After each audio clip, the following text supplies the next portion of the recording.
Good evening to all Shabri family. வணக்கம். இன்னைக்கு சாயந்தரம் இந்த 5:30 மணி நேரத்தில் நீங்கள் எல்லாரும் வந்து சேர்ந்துருக்கீங்க. ரொம்ப நன்றி. நம்ம எல்லாருக்கும் தெரியும் இந்த விஷயம் பற்றி நிறைய டாக் நடந்துட்டு இருக்குது. பாசிட்டிவான டாக் நடக்குது, நெகட்டிவான டாக் நடக்குது. நம்ம பொறுத்த வரைக்கும், ஷப்ரி பொறுத்த வரைக்கும் நான் எப்பவுமே சொல்ற மாதிரி தான், இந்த கோவிட் பத்தி ஏதாவது தெரிஞ்சிருக்கணும்னா நிறைய நியூஸ் வருது. நிறைய நியூஸ் சோஷியல் மீடியால வருது, வாட்ஸ்அப்ல வருது, ஃபேஸ்புக்ல வருது. My request to all is, இந்த வாட்ஸ்அப்ல, இந்த வாட்ஸ்அப் ஃபேக்டரியில நிறைய நெகட்டிவ் நியூஸ் இருக்கு, தப்பான நியூஸ் இருக்கு. எது இன்ஃபர்மேஷன் தேவை இருந்துச்சுன்னா கவர்மெண்ட்டும் மெடிக்கல் டாக்டர்ஸ் சொல்றது மட்டும் தான் கேட்க வேண்டி இருக்குது தான், அந்த ரிக்வெஸ்ட் மட்டும் தான் இருக்கு. இன்னைக்கு நம்ம இந்த வெபினாருக்கு வந்திருக்கிற டாக்டர் வந்து is a very renowned doctor in India. Let me introduce Dr. Sharma VSN Rajagonda. இந்த டாக்டரை பத்தி, நம்ம டாக்டர் பத்தி சொல்லணும்னா இந்த இன்னைக்கு வந்து 1 மணி நேரம் இருக்கும். அவ்வளோ நிறைய விஷயம் இருக்கு இந்த டாக்டர் பத்தி பேசுறதுக்கு. அந்த அப்போ டாக்டர் பத்தி சிம்பிளா சொல்லுச்சுன்னா, doctor Sharma, professor doctor Sharma VSN Rajagonda, MD MSc Canada, FCGP, FICP, FIMS, FIMSA, FCCP, USA, FACP, USA, FRCPG, FRCPE. Doctor வந்து adjunct faculty IM JSS Medical University மைசூர்ல இருக்காரு. Consultant physician Manipal Hospitals, Whitefield, Bangalore. Online professor for MRCP program, Texila American University. Visiting professor of medicine, Great Eastern Medical College, AP. Emeritus professor, Rajiv Gandhi Institute of Medical Science. இன்னும் நிறைய இருக்கு பேசுறதுக்கு. நான் சொன்ன மாதிரி 1 மணி நேரம் இருக்கும். Doctor பத்தி கொஞ்சம் கூட he will introduce himself to you as well. But on behalf of எல்லாரும் இந்த Shabri family, let me welcome a warm welcome to Doctor for this seminar that you have consented to conduct in the interest of the organization and interest of the public. Thank you, Doctor, and I will now hand over to Doctor to take over the session. Okay, very good evening. எல்லாருக்கும் மாலை வணக்கம். CEO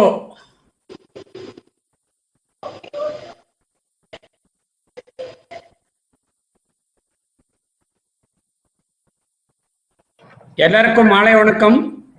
CEO Rajesh அவர்கள், அப்புறம் வந்து Rajesh HR, David sir IT manager, எல்லாரும் சேர்ந்து இந்த program நம்மளுக்காக ஏற்பாடு பண்ணியிருக்காங்க.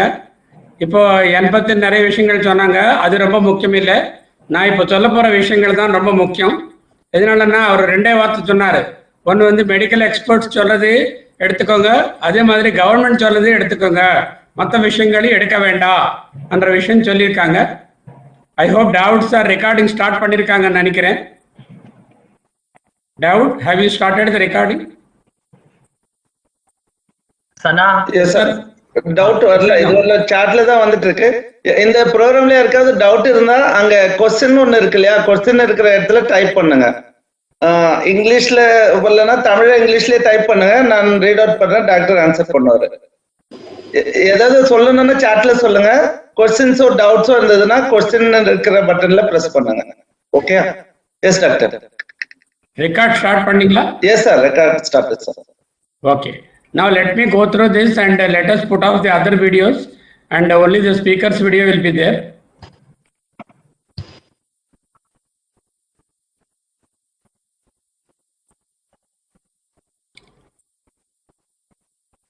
I'll go full screen. Yes, sir. Okay. Full screen means என்னோட video will be off and நினைக்கிறேன். Okay. Now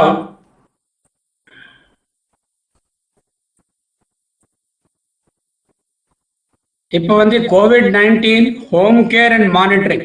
அப்படின்னா கோவிட் வந்ததுன்னா நம்ம வீட்டுக்குள்ளேயே எப்படி அந்த பேஷண்ட் நம்ம கண்டுபிடிச்சி அவங்களுக்கு சரியாக மேனேஜ் பண்ணிட்டு ஒழுங்காக ட்ரீட்மெண்ட் வந்து டாக்டர்ஸ் ஃபோன் பண்ணிவிட்டு அது மூலமாக நம்ம ஏற்பாடு பண்ணுறோம். அவங்களுக்கு வந்து நோய் அதிகமாகிட்டு நெக்ஸ்ட் ஸ்டேஜுக்கு போகாமல் எப்படி நம்ம தடுக்க முடியும் என்ற விஷயம் பற்றி நம்ம இப்போ பேச போகிறோம். முக்கியமாக நம்மளுக்கு எல்லாம் ஒரு கோவிட்ன்றாலே ஒரு பயம் இருக்கும். அந்த பயம் நம்ம மனசுலேருந்து போடணும். Please mute everyone, sir. There is some echo coming from somewhere. அந்த கோவிட் பயம் சுத்தமாக நம்மளுக்கு இருக்கக்கூடாது. அதே மாதிரி நம்ம கரெக்டான முறையில் ஆக்ஷன் எடுக்கணும். அதுதான் நம்மளுடைய முக்கியமான ஆப்ஜெக்டிவ் இன்னைக்கு விஷயம். இது பற்றி தெரிஞ்சுக்கணும்னா இப்போ சொன்ன மாதிரி இன்டர்நேஷ்னல் வெப்சைட்ஸு நேஷ்னல் வெப்சைட்ஸ் தான் பார்க்கணும். வாட்ஸ்அப்பு இல்லைன்னா யூடியூப்ல எல்லாம் பார்க்க வேணாம். கூகுளுக்கு போயிட்டு கோவிடை டைப் பண்ணிங்கன்னா உங்களுக்கு வாழ்க்கை ஃபுல்லாக அந்த லிங்க்ஸ் வந்துனே இருக்கும். எது பார்க்கணுமோ எது பார்க்கக்கூடாதோ உங்களுக்கு தெரியாது. அதனால ICMR government of India index HTML வெப்சைட்டும் இல்லைன்னா ministry of health website, WHO website, COVID-19 WHO international website, worldometers, மெடிசன்ன்றது கொஞ்சம் மெடிக்கலாக தெரிஞ்சுக்கலான்றவங்க மெடிசன் மெட்ஸ்கேப்பில் கூட போய் பார்க்கலாம். These are the various international and national web resources. Okay, இங்கே ரெண்டு பேர் இருக்காங்க பாருங்க. இடது பக்கம் வந்து ஒருத்தர் நோயாளி, அவர். ரெண்டாவது பக்கம் வந்து நோய் இல்லாதவங்க, நார்மலாக இருக்கிற ஒரு ஹெல்தி மனிதன். இவங்களுடைய அவங்களுக்கு கோவிட் டிரான்ஸ்மிட் ஆகணும்னா சில நோய்கள் வந்து உங்களுக்கு தண்ணி மூலமாக டிரான்ஸ்மிட் ஆகும், சிலது கொசுக்கடினால் டிரான்ஸ்மிட் ஆகும். இது அப்படி கிடையாது. இது வந்து ஒருத்தர்லேருந்து ஒருத்தருக்கு வந்து நம்ம பேசும்போது, இருமும் போது, தும்பும் போது நம்ம வாயிலிருந்து வர டிராப்லெட்ஸ் இருக்கும் இல்லையா, அந்த டிராப்லெட் மூலமாக ஒருத்தர்லேருந்து ஒருத்தருக்கு பரவி. ஸோ இந்த மாதிரி இது வந்து டிராப்லெட் இன்ஃபெக்ஷன் சொல்கிறோம். டிராப்லெட் இன்ஃபெக்ஷன்னா 5 மைக்ரானோட பெரிய சைஸ் இருக்குதுன்னா அந்த டிராப்லெட்டு அது வந்து 6 feet 6 அடி கொள்ளையே இருக்கும். அது தூரமாக போக முடியாது. அது என்ன ஆகும்னா அது ஒருத்தர்லேருந்து ஒருத்தர் டிரான்ஸ்மிட் ஆகும், இல்லைன்னா கீழே விழுந்துடும். அங்கே மொபைல் ஃபோனோ இல்லைன்னா லேப்டாப்போ டேபிள் டாப்போ கிச்சன் டாப் இருக்குன்னா அங்கே இருக்கும். அது மேலே கை வச்சு நம்ம மறுபடியும் தொட்டுட்டோம்னா அதுலேருந்து நம்மளுக்கு வரும். அது பேர் தான் ஃபொமைட் அப்படின்னு சொல்லுவாங்க.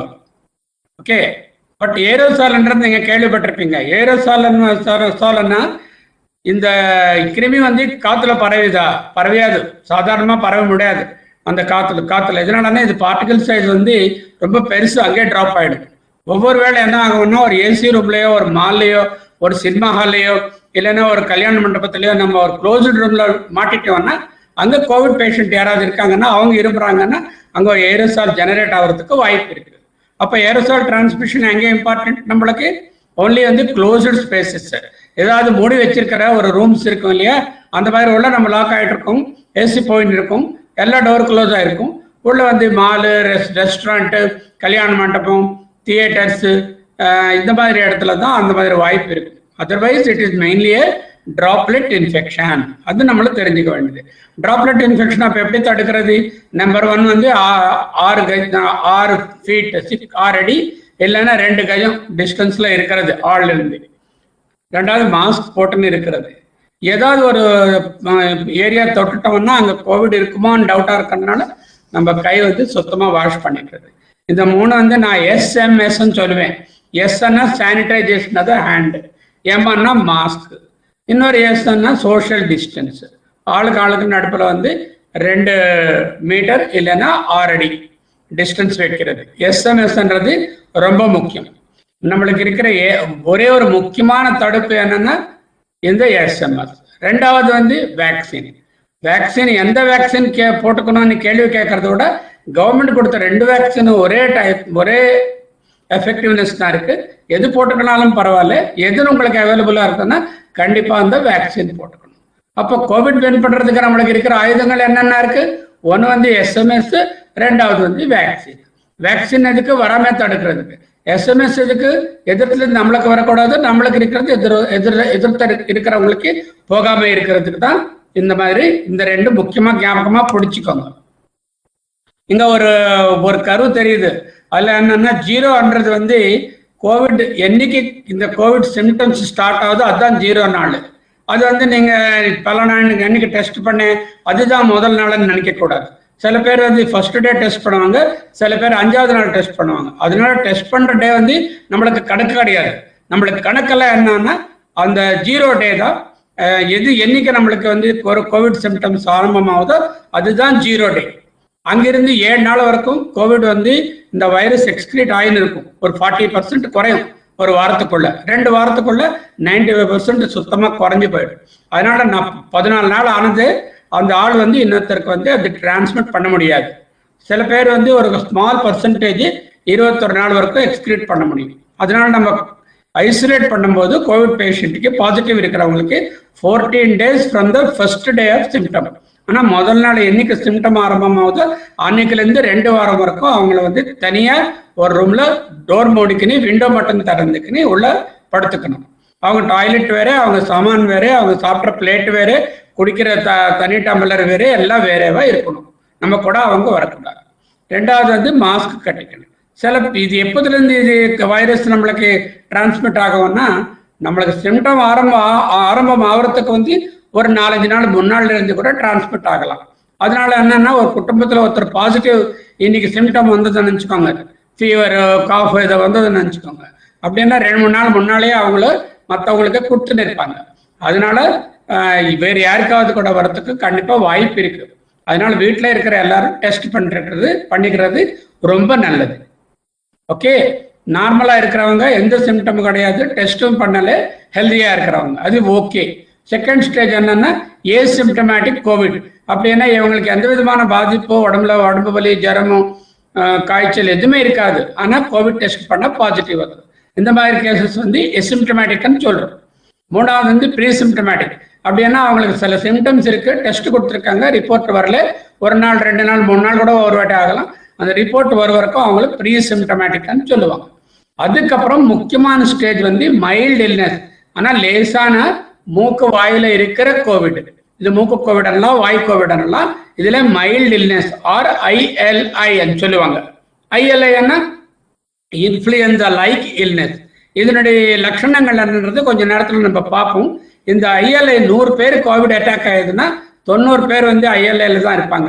10 பேர் தான் அடுத்த ஸ்டேஜுக்கு, சிவியர் ஸ்டேஜுக்கு, மாடரேட் ஸ்டேஜுக்கு போவாங்க. அதனால நம்மளுடைய கடமை என்னன்னா இந்த மைல்டு இல்னஸ் இதோட தடிச்சிட்டு முன்னாடி போகாம நம்ம பாதுகாப்பு பண்ணணும். அது எப்படி பண்ண போறோம்ன்றது இன்னைக்கு நம்ம சொல்லிக்க வேண்டிய முக்கியமான விஷயம் அதுதான். 2வது வந்து அந்த கோவிட் வைரஸ் வந்து உள்ள பரவிட்டு நம்ம லங்ஸ்குள்ள எஃபெக்ட் ஆயிடுச்சுன்னு நினச்சிக்கோங்க. அப்போ வந்து கோவிட் நியூமோனியான்னு சொல்றோம். இந்த லங்ஸ் எஃபெக்ட் ஆனது நம்மளுக்கு வந்து இருமல், ரொம்ப சளி நிறைய வருது, ஜுரம் அதிகமாக வருது, நியூமோனியா லட்சணங்கள் நம்மளுக்கு தெரியும். அது வந்து கொஞ்சம் ஹையர் ஸ்டேஜ், மைல்டோட மாடரேட் ஸ்டேஜ். அந்த மாடரேட் ஸ்டேஜுக்கு வந்து ட்ரீட்மெண்ட் வந்து கொஞ்சம் கஷ்டம். அதுக்கு செய்ய வேண்டிய சிகிச்சை வேற இருக்கும், டாக்டர்ஸினுடைய ஹெல்ப் தேவை இருக்கும், அட்மிஷன் கூட தேவை வரலாம். இந்த கோவிட் நியூமோனியால ஆக்சிஜன் ரொம்ப குறைஞ்சதுன்னா அவங்க வந்து சிவியர் இல்னஸ்க்கு போயிடுவாங்க. அதில் சில காம்ப்ளிகேஷன்ஸ் கூட ஏற்படுறதுக்கு வாய்ப்பு இருக்கு. இந்த சிவியர் இல்னஸ் வந்து ஒவ்வொரு வாட்டி டியூப் போட்டுட்டு வென்டிலேஷன் நீங்க கேள்விப்பட்டிருப்பீங்க, மிஷின் மூலமா அவங்களுக்கு வாயு கொடுக்கறது எல்லாம் செய்வாங்க. அந்த மாதிரி செய்யறது வந்து கிரிட்டிக்கல் இல்னஸ்ன்னு சொல்லுவாங்க, ஆர் டேஞ்சரஸ்லி இல்லைன்னு சொல்லுவாங்க. ஸோ ஹெல்தி, ஏசிம்டமேட்டிக், ப்ரீசிம்டமேட்டிக், அது வரைக்கும் டிசீஸ் இன்னும் ஃபுல்லாக ஆரம்பமாகலை. ILIல டிசீஸ் நல்லா வந்துச்சு, எல்லா சிம்டம்ஸ் ஏற்பட்டது, ஆனால் மைல்டாக தான் இருக்கு. நம்ம கடமை என்னன்னா மைல்டோட நிறுத்தணும். அது வந்து பரவியாம ஜாஸ்தி ஆகாம உள்ள போகாம பார்க்கணும். இந்த 1, 2 and 3ல என்னன்னா நம்மளோட டிசீஸ் என்னத்திற்கு போகாம பார்த்துக்கிறது, ILIலேருந்து கீழே போகாம பார்க்கறது முக்கியமான கடமை. நியூமோனியான்றது லங் எஃபெக்ட் ஆகுறது. இந்த நுரையில் எஃபெக்ட் ஆச்சுன்னா நியூமோனியான்வாங்க. அது வந்து ஒரு 10% ஆஃப் பீப்புள தான் அது வரும். அது வந்து ட்ரீட்மெண்ட் தனி முறையில் இருக்கும், கொஞ்சம் அதிகமாக ட்ரீட்மெண்ட் கேட்கும். அந்த மாதிரி பேஷண்ட்களுக்கு வந்து ஆக்சிஜன் நல்லா குறைஞ்சிட்டு சிவியர் டிசீசஸ்க்கும் டேஞ்சரஸ் டிசீசஸ்க்கும் நீங்கள் கேள்விப்பட்டிருப்பீங்க, அவர் இறந்துட்டார், இவர் இறந்துட்டார்.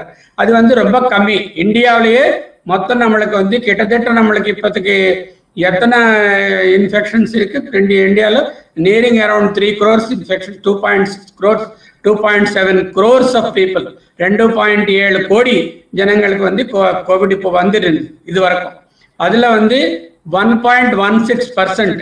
ஆனால் ஒவ்வொரு 100க்கும் ஒரு 1.16% தான் இந்த லாஸ்ட் ஸ்டேஜில் போயிட்டு அவங்க வந்து இறந்துட்டாங்க. அதனால பயப்பட வேண்டியதில்லை. அதே நேரத்தில் நம்ம வந்து கேர்ஃபுல்லாக இருந்து அதை வராமல் நம்ம பாதுகாப்பு பண்ணிக்கணும். How to stop the spread? Cover your cough and sneeze with tissues. அப்போ அது இருமல் வந்தா நினச்சிக்கோங்க, சாதாரணமாக நான் என்ன பண்ணுறோம் இரும்புறோம். அந்த மாதிரி இன்னொருத்தர் முஞ்சி மேலே ஒரு மைக் போட்டு ஒரு லவுட் ஸ்பீக்கரில் இரும்புற மாதிரி இரும்பக்கூடாது. என்ன பண்ணணும், ஒரு பேப்பர் இல்லைன்னா ஒரு டிஷ்யூ பேப்பர் இல்லைன்னா ஒரு கர்ச்சீஃப் எடுத்துட்டு வாயு மூக்கு நல்லா மூடிட்டு இருமிட்டு அது தனியாக வைக்கணும். டிஷ்யூனா டிஸ்போஸ் பண்ணணும், இல்லைன்னா இதெல்லாம் நம்ம வந்து ஒருவேளை நம்ம கர்ச்சீஃப் யூஸ் பண்ணால் அது வந்து நம்ம வாஷ் பண்ணிக்கணும் உடனே. அதே மாதிரி தும்பல் வந்தால் கூட அதே தான், தும்பல் இரும்பல் இல்லைன்னா பேசும்போது மூக்கு வாய் மூடிக்க வேண்டி இருக்கும். இது சாதாரணமாக நம்ம அப்சர்வ் பண்ண மாட்டோம். நம்ம வந்து பேசும்போது வந்து லவுடாக பேசிட்டு கிட்டே இருந்து பேசும்போது நம்ம டிராப்லெட்ஸ் இந்த வாயிலிருந்து வர எச்சம் இருக்கு இல்லையா, அதனுடைய சின்ன சின்ன டிராப்ஸ் வந்து எதிரில் இருக்கிறவங்க மேலே கண்டிப்பாக படும். அது நம்ம கண்ணுக்கு தெரியாதது, ரொம்ப கேர்ஃபுல்லாக இருக்க வேண்டியது. இது இந்த ஸ்லைட்ஸ் எல்லாம் வந்து இன்டர்நேஷ்னல் வெப்சைட்டில் இருக்கிறது, அதனால கவனமாக பார்த்துக்கோங்க. இங்கிலீஷில் இருந்தாலும் ஈஸியாக புரிஞ்சுக்க முடியும், பொம்மை இருக்குது இல்லையா, அதனால. நெக்ஸ்ட் வந்து avoid touching your eyes and nose. சாதாரணமாக ஒரு வாட்டி முஞ்சி கழுவிட்டு கை கழுவிட்டு ட்ரெஸ் அப் ஆகிட்டு பவுடர் போட்ட பிறகு முஞ்சி தொட வேண்டிய அவசியமே இல்லை. எதுக்கு சும்மா முஞ்சி தொடணும், இப்படி மூக்கு இப்படி ஆடுறது, அக்கண்ணி இப்படி ஆடுறது, இப்போ சொரிஞ்சுக்கிறது, அந்த மாதிரி செய்யக்கூடாது. ஏதாவது ஒரு காலத்துல வந்து நம்ம முஞ்சி டச் பண்ண வேணும்னா கை முதல்ல வாஷ் பண்ணிக்கலாம், அப்புறம் தான் முஞ்சி தொடணும். தொட்ட பிறகு மறுபடியும் கை வாஷ் பண்ணிக்கணும். இது சாதாரண நம்ம ஃபாலோ பண்ண மாட்டோம். சின்ன பசங்க மாதிரி வந்து மூக்கில் விரல் வச்சு இப்படி ஆடுறது, காதில் விரறது, கண் இப்படி ஆடுறது, இல்லைன்னா ஒரு மூஞ்சி அப்படி அடிக்கடி கை வச்சு தொடச்சிக்கிறது, இது பண்ணக்கூடாது. அந்த மாதிரி பண்ணணும்னா ஒரு கிளீனான கர்ச்சீஃப் வச்சுக்கின்னு அந்த டிஷ்யூலேயே கர்ச்சீஃப்லேயே தொடச்சிக்கோங்க. கை வந்து வாஷ் பண்ணிக்கின்னு அதுக்கப்புறம் தொடச்சிட்டு கிளீன் பண்ணிக்கோங்க. வாஷ்ரூம்ல இருக்கும்போது தான் நம்ம கை முஞ்சி மேலே வர வேண்டிய வாய்ப்பு. வாஷ்ரூம்ல இருந்து வெளியில வந்தோம்னா கை நம்மளது கிடையாது, முஞ்சி நம்மளது, கை தனியா இருக்கணும். கை மூஞ்சி ஒரே ஆளுது கிடையாது, வேற இருக்கிற மாதிரி. இன்னொருத்தர கை நம்ம முஞ்சி மேல அடிக்கடி வைப்போமா, வைக்க மாட்டோம். அதே மாதிரி நம்ம கை கூட நம்ம முஞ்சி மேல வரக்கூடாது. ஓகே. நெக்ஸ்ட் வந்து ஹேண்ட் வாஷிங். இது ரொம்ப இம்பார்ட்டன்ட். எதனாலன்னா கோவிட் வைரஸ் எந்த மருந்துக்கும் சாகாது, ஆனா சோப்புக்கு சத்து போயிடும். எதுக்கு, அந்த சோப்புல வந்து லைப்போஃபிலிக் மெட்டீரியல், ஆனால் ஃபேட் கண்டென்ட் இருக்கிற மெட்டீரியல் ஒரு பக்கம் வாட்டர்ல டிசால்வ் ஆன மெட்டீரியல், ரெண்டுன்னு பிடிக்கிற சக்தி இருக்குது. அதனால இந்த கொரோனா வைரஸ்க்கு வந்து சுத்தி ஒரு ஃபேட் கவர் இருக்கும். இந்த ஃபேட் கவர் வந்து இந்த சோப் மாலிக்யூல் ஒரு பக்கம் பிடிக்கும், ரெண்டாவது பக்கம் தண்ணி மாலிக்யூல் பிடிக்கும். அந்த கோவிட் வந்து ஓபன் பண்ணிட்டு சாவடிச்சிடும். அதனால கண்டிப்பா சோப் யூஸ் பண்ணணும். எந்த சோப்புன்னு கேட்க வேண்டாம், எல்லா சோப்பும் யூஸ் ஆகும். எந்த சோப் சீப்பா உங்களுக்கு கிடைக்குதோ, ரெடியா கிடைக்குதோ அது யூஸ் பண்ணிக்கோங்க. ஆனா ஒன்னே நம்ம என்ன பண்றோம், சோப் இப்படி போட்டு ஒரு தண்ணி அவ்வளவுதான் ஆயிப்போயிடும். அந்த மாதிரி பண்ணக்கூடாது. ஹேண்ட் வாஷிங்னா ஃபர்ஸ்ட் ஆஃப் ஆல் கை வந்து ஈரம் பண்ணிக்கணும், அப்புறம் சோப் கையில எடுத்துக்கின்னு நல்ல விதமா ரப் பண்ணணும். ரெண்டு பக்கம், பின்பக்கம் முன்பக்கம், இந்த விரல்களுக்கு எல்லாம் ஒவ்வொரு விரலுக்கும் அந்த கட்டை விரலுக்கும் நல்லா இது பண்ணிட்டு சென்டர் பார்ட் கூட இப்படி ரப் பண்ணணும். ரப் பண்ணிட்டு பேக் பார்ட் கூட ரப் பண்ணணும். ரப் பண்ணிட்டு ரிஸ்ட் கூட ரப் பண்ணிக்கணும். ரப் பண்ணினா அப்போ சோப் அப்ளிகேஷன் முடிஞ்சது. அப்ளை ஆன பிறகு 20 செகண்ட் வந்து சோப்பு ஹேண்டு கான்டாக்ட்ல இருக்கணும். அப்படி இல்லை இப்படி சோப் தொட்டுட்டு உடனே தண்ணியில வாஷ் பண்ணனா அது வேலைக்கு ஆகாது. புரிஞ்சுதா? எப்படி வாஷ் பண்றீங்க, அந்த 20 செகண்ட் எப்படி ஆகும், 1லேருந்து 20 வரைக்கும் கவுண்ட் பண்ணிக்கலாம். இல்லைன்னா ஹாப்பி பர்த்டே டு செபரி ஃபேமிலி, ஹாப்பி பர்த்டே டு செபரி ஃபேமிலி, லைக் தட் 3 வாட்டி சொல்லிக்கோங்க. 20 செகண்ட்ஸ் ஆயிடும். 20 செகண்ட்ஸ் ஆனது இந்த சோப் வந்து அந்த கொரோனா வைரஸ்னுடைய ஃபேட் லேயர் பிரிச்சு விட்டுருந்தது. ஒரு எலுமிச்சம்பழம் எடுத்து நம்ம தோலை எப்படி உறிஞ்சு விட்டுறோம், அதே மாதிரி கொரோனா வைரஸ் சத்து போயிடும், ஒண்ணுமே பண்ணாது. புரிஞ்சுதா? எவ்வளவு முக்கியமான வேலைன்னா கை வாஷ் பண்ணிக்கிறது அவ்வளவு நல்ல விதமா செய்யணும். அது ஏதோ ஒரு ரிச்சுவல் மாதிரி சும்மா அப்படி கை போட்டு எடுக்கக்கூடாது. ஒரு கை ஒசை இல்லை, ஒரு கை வாஷிங் கிடையாது, 2 கை ரப் பண்ணணும். ரப் பண்ணிட்டு இப்போ நான் காட்டின மாதிரி கண்டிப்பா பண்ணணும். அந்த மாதிரி பண்ணதான் உங்க ஹேண்ட் சேஃப்டி. அப்படி அதுக்கப்புறம் என்ன பண்ணணும், நல்லா ட்ரை பண்ணிக்கணும். சப்போஸ் இந்த வாட்டர் கிடைக்கல, நான் என்ன பண்ண போறேன், அங்க இருக்கிற ஆல்கஹால் ரப்ப இதாக இருக்கும், லிக்விட் மாதிரி இருக்கும், yellow colour, red colour, orange colour, green கலர்ல இல்லை இருக்கும், எல்லோ ப்ளூ கலர்ல இருக்கும், அதாவது பண்ணலாம். இல்லைன்னா திக்கா இருக்கிற சொல்யூஷனோட அது கூட சுத்தமா இந்த மாதிரி ரப் பண்ணிக்கணும். ரப் பண்ணிக்கணும் என்ன பண்ணணும், 20 செகண்ட்ஸ் காய வைக்கணும். அதுக்கப்புறம் தான் அது வேலைக்காகும். அதுக்கு காய வைக்காம போச்சுன்னா அது வந்து வேற இடத்துல ஒட்டிட்டு போயிடும். இது ஹேண்ட் கேர்.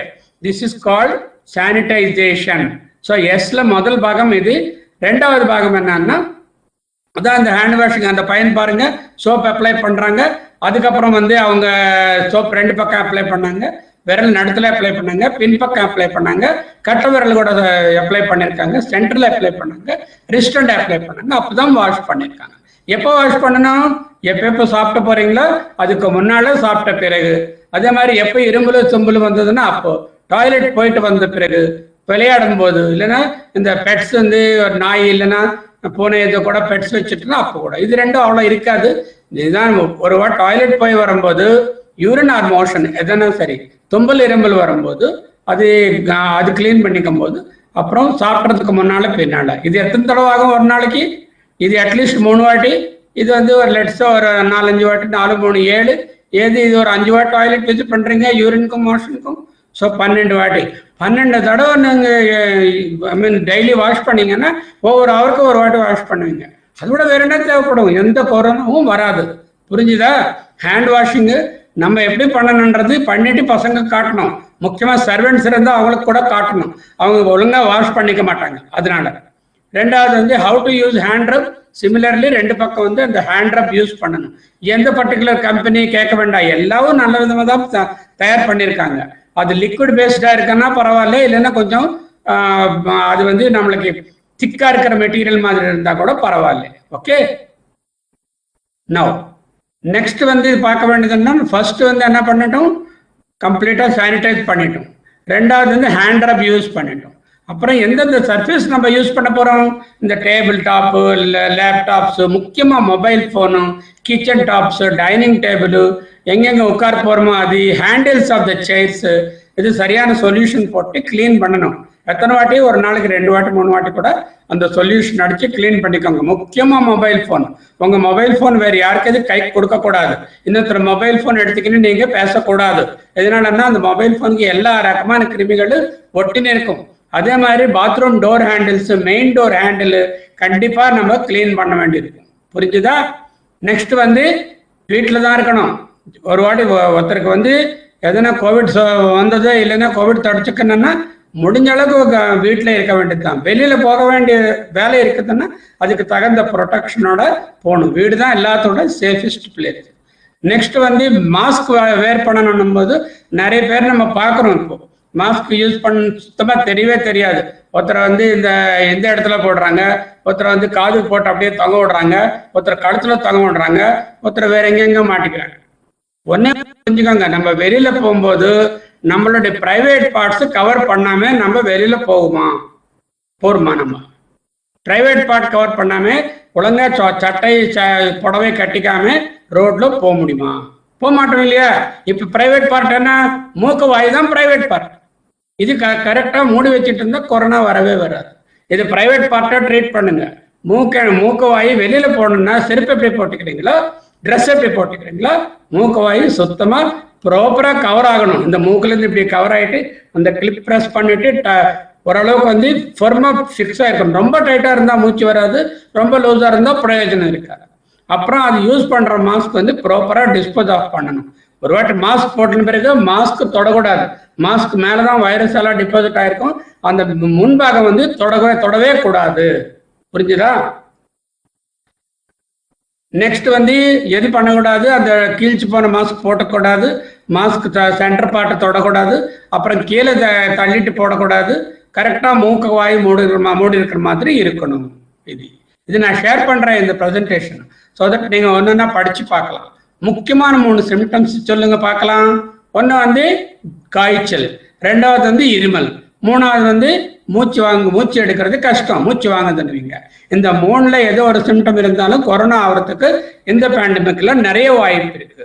என்னன்னா இது காய்ச்சல், இருமல் அண்ட் தென் பிரெத்லெஸ்னஸ், ஆனா மூச்சு வாங்குது, shortness of breath. Okay, next வந்து சரி, இதுல முக்கியமா நம்மளுக்கு வந்து காஃப், ட்ரை காஃபும், fever and cold, sore throat, ஆனா தொண்டை வலி, தொண்டை எரிச்சல், தொண்டை வலி, தொண்டை புண்ணான மாதிரி இருக்கிறது, தொண்டை பெயின். முக்கியமானது வந்து லாஸ் ஆஃப் ஸ்மெல். இந்த வாசனை எடுக்கிறேன் இல்லையா, அந்த வாசனை சக்தி, அந்த பவர் வந்து கம்மியாகும். இது இந்த டிசீஸ்க்கு ஒரு முக்கியமான லட்சணம். ஏதாவது கோல்டு வந்து அது கூட வாசனை சக்தி ரொம்ப குறைஞ்சி போச்சுன்னா அது வந்து வேற டெஸ்ட்டை தேவையில்லை, அது கொரோனான்னு தான் அர்த்தம். ஓகே, இது எப்போ ஆகும்? எக்ஸ்போஸ் ஆனதுக்கு நம்ம கோவிட் பேஷண்ட்டு நம்ம கான்டாக்ட் பண்ண 2 நாள்ல இருந்து 2 வாரம் வரைக்கும் வரத்துக்கு வாய்ப்பு இருக்கு. கேஸ் டெஃபினிஷன்ஸ் 3 ரகமான cases: confirmed case or definite case, 2வது வந்து ஆகலாம் ப்ராபபிள் கேஸ், 3வது வந்து சஸ்பெக்ட் ஆயிருக்கலாம் ஆன்றது. ஸோ கன்ஃபார்ம்டு கேஸ்னா கோவிட் கான்டாக்ட் இருக்கவருக்கு சிம்டம்ஸும் இருக்கு, டெஸ்ட்டும் பாசிட்டிவ் இருக்குது. அந்த மாதிரி பேஷண்ட் வந்து ஐசோலேட்டர்னு தனியாக இருக்கணும், மருந்து டாக்டர் கொடுத்த மருந்து எடுக்கணும். என்ன மருந்துன்றது இப்போ காட்ட போகிறோம். 2வது ப்ராபபிள் கேஸ்ன்னா கோவிட் பேஷண்ட் கூட இவங்க வந்து பழக்கிருந்தாங்க, இல்லைன்னா கான்டாக்ட்ல வந்திருக்காங்க, ஆனால் சிம்டம்ஸ் இருக்கு, ஆனால் டெஸ்ட் பண்ணலை, ஆனால் டெஸ்ட் பண்ண நெகட்டிவ் வந்தது. அந்த மாதிரி பேஷண்ட் வந்து குவாரண்டைன்ல இருப்பாங்க. குவாரண்டைன்னா 10 நாள், ஐசோலேஷன்னா 14 days. ஐசோலேஷன் கொஞ்சம் ரெகரஸா இருக்கு. இவங்களுக்கு கூட டெஸ்ட் பண்ணிட்டு ட்ரீட் பண்ணணும். ஃபைனலா சஸ்பெக்ட் கேஸ்ன்னா இதுல வந்து ஒன்லி கான்டாக்ட் மட்டும் இருக்கு, சிம்டம்ஸ் எது இல்லை, அதே மாதிரி டெஸ்ட்டும் நெகட்டிவ் தான் வந்தது. இவங்களுக்கு குவாரண்டைனிங்கு, மறுபடியும் சிம்டம் வந்தால் டெஸ்ட் பண்றது. இந்த 3 ரகமான நடவடிக்கைகளை எடுக்கணும். Definite case, probable case, suspect case. Definite கேஸ்ன்னா ஐசோலேட் அண்ட் ட்ரீட், தனியாக வைக்கிறது, மருந்து கொடுக்குறது. ப்ராபபிள் கேஸ்ன்னா quarantine, test and treat. Suspect கேஸ்ன்னா quarantine and test, no treatment unless it is confirmed. ஓகேவா? இப்போ பாருங்க, இந்த கோவிட் ஆல்காரிதம்ல நம்ம ரேபிட் ஆன்டிஜன் டெஸ்ட்னு ஒன்று இருக்கு. அது வந்து 20 நிமிஷத்துலேயே நம்மளுக்கு தெரிஞ்சிடும். இந்த ரேபிட் டெஸ்ட் நம்ம பண்ணிட்டோம்னு நினச்சிக்கோங்க. அந்த ரேபிட் டெஸ்ட் வந்து நம்மளுக்கு பாசிட்டிவ் வந்ததுன்னா வேற எந்த டெஸ்ட்டும் தேவையில்லை, அது 20 நிமிஷத்துலேயே அது பாசிட்டிவ் தெரிஞ்சிடும். சப்போஸ் அது நெகட்டிவ் வந்தான்னு நினச்சிக்கோங்க, அப்போ ஆர்டிபிசிஆர் டெஸ்ட் வந்து 24 hours 48 hours ஆக வேண்டிய டெஸ்ட் அது நம்ம பண்ண போகிறோம். ஸோ நம்ம கோவிட் சரியா ட்ரீட்மெண்ட் எடுக்கணும், நடவடிக்கை எடுக்கணும் வீட்டிலன்னா நம்மளுக்கு வேண்டியது வந்து ஆக்சிமீட்டர், பல்ஸ் ஆக்சிமீட்டர்ன்றது வேணும். அதே மாதிரி வந்து ஒரு இது வேணும், பிபி ஆப்ரேட்டர்ஸ், சுகர் மானிட்டரிங்கு, அப்புறம் டெம்பரேச்சர் பார்க்கறதுக்கு இது ஆக்சிஜன் கான்சென்ட்ரேட்டர் அனு சொல்லுவாங்க. இப்போ வந்து பல்ஸ் ஆக்சிமீட்டர் தான் நான் காட்ட போறேன். பாருங்க, இந்த மாதிரி இருக்கும் அது. ஓகே, கண்டிப்பாக தெரியுதா எல்லாருக்கும் பல்ஸ் ஆக்சிமீட்டர்? இந்த பல்ஸ் ஆக்சிமீட்டர் ஆன் பண்றதுக்கு முன்னால எப்படி பண்ணணுன்றது அடுத்த ஸ்லைட்ல நான் காட்ட போறேன். அதே மாதிரி கான்டாக்ட்லெஸ் தெர்மாமீட்டர், இன்ஃப்ராரெட் தெர்மாமீட்டர் கூட யூஸ் பண்ணணும். ஒரு கம்யூனிட்டியில் இருக்கிறீங்கன்னா நீங்க வந்து ஒரு ஆக்சிஜன் கான்சென்ட்ரேட்டர் கூட ஒன்று வாங்கி வச்சுக்கினே அது எல்லாரும் சேர்ந்து செலவு பண்ணிட்டு அது வாங்கி வச்சிருக்கலாம். ஓகே, இது முக்கியமானது.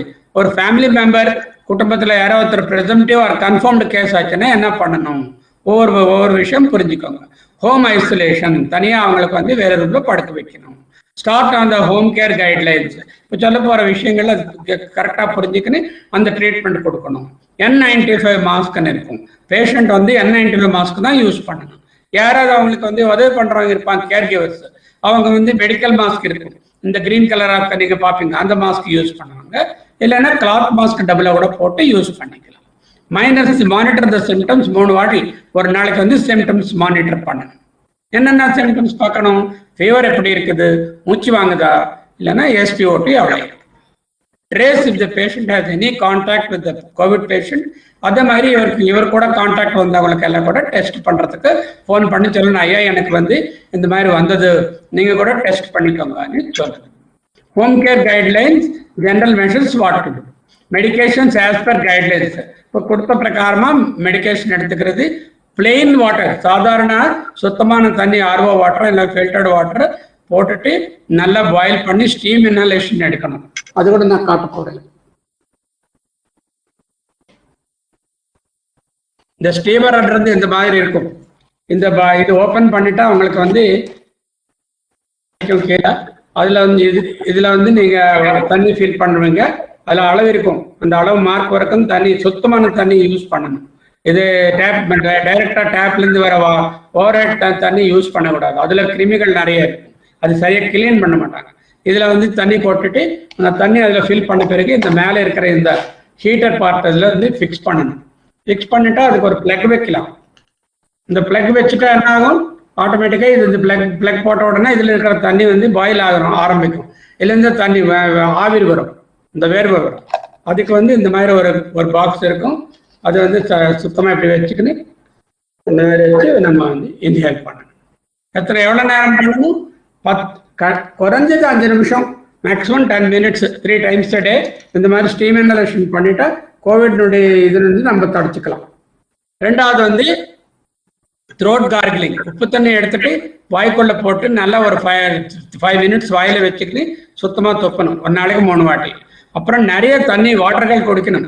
தண்ணி இல்லைன்னா இளநீர், இல்லைன்னா மோர், இல்லைன்னா ஏதாவது லிக்விட் ஐட்டம் அடிக்கடி சாப்பிடணும். வீட்டிலே இருக்கணும், வேற யாருக்கிட்ட போகக்கூடாது, யாரும் நம்ம வீட்டுக்கு வரக்கூடாது. No visitor, no visiting. Next வந்து கூட இருக்கிறவங்க பாரியா ஆகலாம், இல்லைன்னா அவருடைய பத்னி ஆகலாம், யார் இருந்தா அவங்கள தாய் தந்தை இருக்கலாம், பசங்க இருப்பாங்க, இல்லைன்னா அவங்க வீட்டுக்காரு யார் இருந்தாலும் அவங்களுக்கு எல்லாம் கூட செக்அப் பண்ணணும். வீட்டில் இருக்கிறவங்களுக்கு எல்லாம் ஒருத்தருக்கு வந்ததுன்னா மற்றவங்களுக்கு கண்டிப்பா பரவே நோய், அதனால கண்டிப்பா பண்ணணும். அவங்களுக்கு கூட கோவிட் சிம்டம்ஸ் வாட்ச் பண்ணணும். முக்கியமானது என்னன்னா பிரீதிங் எக்ஸசைசஸ். பிரீதிங் எக்ஸசைஸ் நான் இப்போ சொல்லி காமிக்கிறேன் பாருங்க. நல்லா ஒரு ராஜா மாதிரி ராணி மாதிரி உட்காருங்க. உட்காந்துட்டு என்ன பண்ணணும்? பெரிய மூச்சு எடுத்துட்டு லங்ஸ் ஃபுல்லா ஃபில் பண்ணிக்கணும். இது வந்து ஃபில் பண்றது இன்ஹலேஷன். ரெண்டாவது வந்து ஃபில் பண்ற காத்து வந்து உள்ள இருக்கிற மாதிரி அப்படியே வச்சுக்கின்னு நான் பாருங்க,